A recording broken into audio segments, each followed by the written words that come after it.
ایسے کریانہ سٹور مالکان جو احساس راشن رعایت پروگرام میں رجسٹریشن کی درخواست دے چکے ہیں اور ان کو اب تک تصدیقی میسج موصول نہیں ہوا، ان کے لیے ضروری ہے کہ وہ ehsas.punjab.gov.pk/merchant/login پورٹل پر جا کر اپنے کوائف کا درست اندراج کریں۔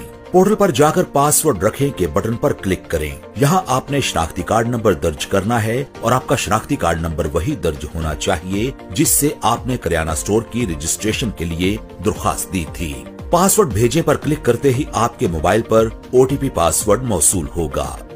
اب آپ لاگ ان کریں بٹن پر کلک کریں اور اپنا رجسٹرڈ شناختی کارڈ نمبر اور اپنے موبائل پر موصول ہونے والا OTP پاسورڈ درج کریں۔ لاگ ان کریں کے بٹن پر کلک کرتے ہی آپ کی پہلے سے درج کی گئی معلومات کی لسٹ کھل جائے گی۔ یہاں آپ نے اپنا نام، قومی شناختی card number, registered mobile number, دکان کا نام، بینک اکاؤنٹ نمبر اور دیگر تمام دی گئی معلومات کو انگلش میں ٹائپ کرنا ہے اور اس بات کی تسلی کر لیں کہ تمام کوائف درست ہیں۔ پھر نیچے دیے گئے اپ ڈیٹ کریں کے بٹن پر کلک کریں تاکہ آپ کی تمام معلومات اپ ڈیٹ ہو جائیں۔ پنجاب سوشل پروٹیکشن اتھارٹی، حکومت پنجاب